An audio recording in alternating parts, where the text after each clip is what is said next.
अस्सलाम वालेकुम, मैं हूँ फराइज़ साहब। अच्छा, जिन दिनों मैं इंटर्नशिप कर रही थी उन दिनों की बात है कि हॉस्पिटल में एक मरीज़ आया और उसके पास आलमोस्ट इतना मोटा बुलंदा था, मुख्तलिफ लेबॉर्ट्री एग्जामिनेशंस का, लेबॉर्ट्री रिपोर्ट्स का, एक्सरेज का, सीटी स्कैन, उसके अलावा एमआरआईज और खुदा जाने कौन कौन से लैब टेस्ट हुए थे जो ऑलमोस्ट कुछ 20 ईयर्स का रिकॉर्ड था उसके पास और वो उसने पाइल अप किया हुआ था। काफ़ी सारी इन्फॉर्मेशन थी उससे रिलेटेड। अल्टीमेटली जो वो पर्सन, जो पेशेंट था, वो मेडिकल डॉक्टर के रेफरेंस से साइकाइट्री यूनिट में उसको रेफ़र किया गया था। जो हमारी हेड साइकाइट्रिस्ट थी उस टाइम पर, उन्होंने उस पेशेंट को एग्जामिन किया और ये कहा कि इसको आप एडमिट कर दें और बस इसकी कोई ज़रूरी देख रेख करें, इसको कोई मेडिसिन और कोई मेडिकल ट्रीटमेंट नहीं दिया जाएगा। अच्छा, 1 दिन गुजरा, 2 दिन गुजरा, 3 दिन गुजरे। कुछ दिन जब गुजरने शुरू हुए तो अब ना पेशेंट देखता था कि जो ही एक राउंड आता है या डॉक्टर्स आते हैं तो बाकी मरीजों को देख रहे हैं और मेरी तरफ देख कर कहते हैं अच्छा अच्छा ये वो वाला मरीज़ है, तो ये गुजर जाते हैं, तो क्या चक्कर है आखिर।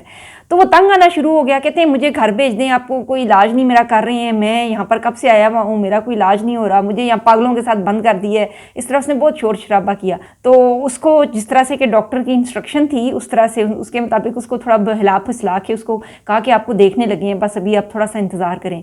तो इस तरह तकरीबन 2 वीक्स गुजर गए, वो इसी तरह से उस यूनिट में दाखिल था। अल्टीमेटली उसके सब्र का पैमाना बिल्कुल लबरेज हो गया और जिस दिन ओपीडी था उस दिन वो डॉक्टर के कमरे में ज़बरदस्ती घुस गया। काफ़ी शोर शराबा उसने किया और कहा कि नहीं नहीं, मैं आज ज़रूर मिल के जाऊँगा, या मुझे छुट्टी दे दें, मैं यहाँ से तंग आया हुआ हूँ। अब जब वो डॉक्टर के पास गए, उसको वो गया रूम में, तो उन्होंने ना उसको आराम से बिठाया, कहते हैं इनको ड्रिंक वगैरह दे, आपको देखते हैं अभी, इस तरह से ना। तो उसके बाद ये था कि उन्होंने उसकी कुछ काउंसलिंग वगैरह की और वो जो मरीज़ है ना वो बड़ा ही पुरबाश और खुशबाश सा ना वापस आया और आके आराम से अपने बेड पे लेट गया। उस चीज़ को, वाक़या को तकरीबन ना उस इंसिडेंस के बाद तकरीबन 2 वीक्स और गुजरे होंगे। उसके बाद उसको कुछ ट्रीटमेंट वगैरह दिया गया और ना उसके बाद उसको घर भेज दिया और मरीज़ तकरीबन ठीक हो गया। जब तक मेरी इन्फॉर्मेशन थी, उसके बाद का मुझे नहीं पता फॉलो बैक का। तो जब वो डिस्कस किया गया, एक ट्यूसडे राउंड होता है जिसमें केसेस को डिस्कस किया जाता है, फिर ये समझ आई कि वो जो पेशेंट है उसके पास इतनी डिटेल से मेडिकल हिस्ट्री थी कि उसका ये ख्याल था कि मुझे कोई सख्त किस्म की मेडिकल कंडीशन है, मैं सख्त बीमार हूँ और मेरी बीमारी का किसी को पता नहीं चल रहा। उसकी जो दिमाग में ये ख्याल घुसा हुआ था ना कि मुझे कोई सीरियस बीमारी है, इलनेस है और डॉक्टरों को पता नहीं चल रहा, उसके नतीजे में उसने बहुत से अलगम बलगम किस्म के टेस्ट करा रखे थे। उसने हर तरह की लेबॉर्ट्री इन्वेस्टिगेशंस करा रखी थी, चेस्ट एक्सरेज, स्कैन्स, सीटी स्कैन्स, अल्ट्रासाउंड्स, हर किस्म की मेडिकल उसने एग्जामिनेशंस करवा रखे थे और वो तमाम रूल आउट कर चुके थे किसी भी मेडिकल कंडीशन को, जिसके बाद और वो उसने कोई एक अस्पताल नहीं छोड़ा हुआ था। जितने मेजर हॉस्पिटल्स हैं, पिंडी, इस्लामाबाद, लाहौर के और शायद कहीं बाहर से भी वो करा कर आया था। उसने बहुत सारे टेस्ट करा रखे हुए थे और हर एक के अंदर कोई बीमारी नहीं नज़र आ रही थी, लेकिन वो बज़िद था कि मैं बीमार हूँ और मेरे साथ कोई ना कोई इलनेस है।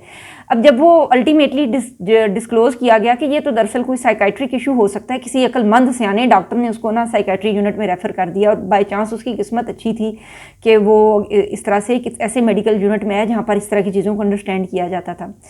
अच्छा, किया क्या उन्होंने, डॉक्टर ने जब वो उनके पास गया था ना क्लिनिक में, तो डॉक्टर साहब ने उनको ये फरमाया कि आपकी जो बीमारी है ना इसकी यहाँ पर तशखीस मुमकिन नहीं है।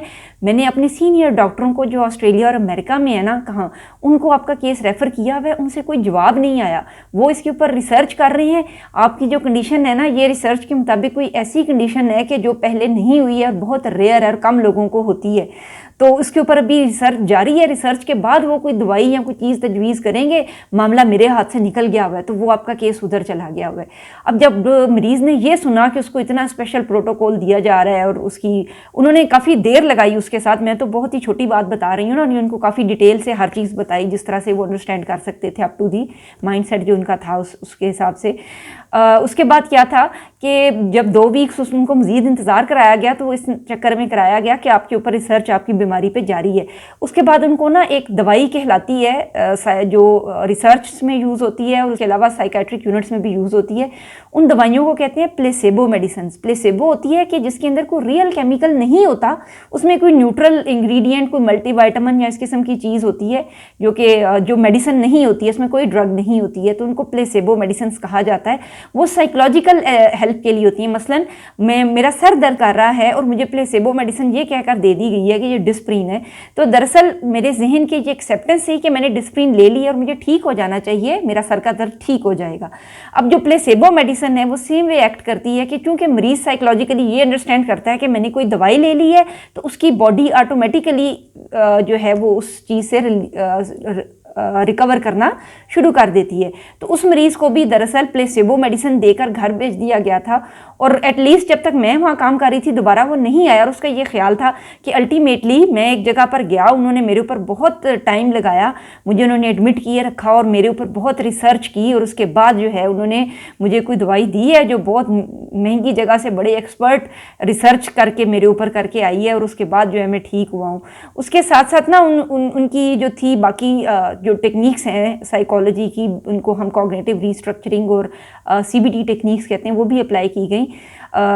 अमूमन ये होता है ज़्यादातर ऐसे मरीज़ों के साथ कि जब वो किसी डॉक्टर के पास जाते हैं, और चूंकि डॉक्टर सिर्फ मेडिकल कंसल्टेशन करते हैं और बस रूल आउट कर देते हैं कि ठीक है ये बीमारी नहीं है, और उसके साइकोलॉजिकल पहलुओं को नज़रअंदाज कर दिया जाता है, तो ये बीमारी चलती चली जाती है। याद रखना है कि इस किस्म की बीमारी का एक नाम है, उसको हम सोमेटिक कंप्लेंट डिसऑर्डर्स भी कहते हैं, और आम ज़बान में जो कि डॉक्टर्स यूज़ करते हैं या कॉमन लैंग्वेज इस्तेमाल की जाती है, इनको हाइपोकॉन्ड्रियासिस कहा जाता है। Hypochondriasis, preoccupation about some disease which is not present and which has been medically ruled out, जिसकी कोई भी मेडिकल इंडिकेशन नज़र नहीं आई है और उसकी कोई भी मेडिकल हिस्ट्री नहीं है, लेकिन पर्सन बज़िद होता है कि मुझे कोई ना कोई सीरियस बीमारी लाहक है। उसको ये वहम हो जाता है कि मैं किसी जानलेवा बीमारी में, किसी पेचीदा या ख़तरनाक बीमारी में मुब्तला हो गया हूँ, और मेरा इलाज जो उस चीज़ का इलाज मुमकिन नहीं है, या वो बीमारी पकड़ी ही नहीं जा रही सिरे से। हाइपोकॉन्ड्रियासिस की जो बीमारी होती है, इसके 2 मेन एलिमेंट्स होते हैं। नंबर 1 ये कि पेशेंट ये समझता है कि उसकी जो बीमारी है वो रियल है और उसके जो सिम्टम्स हैं वो रियल हैं, डिस्पाइट मेडिकल एविडेंसेस वो ये बात नहीं मानता कि उसको कोई भी बीमारी नहीं है।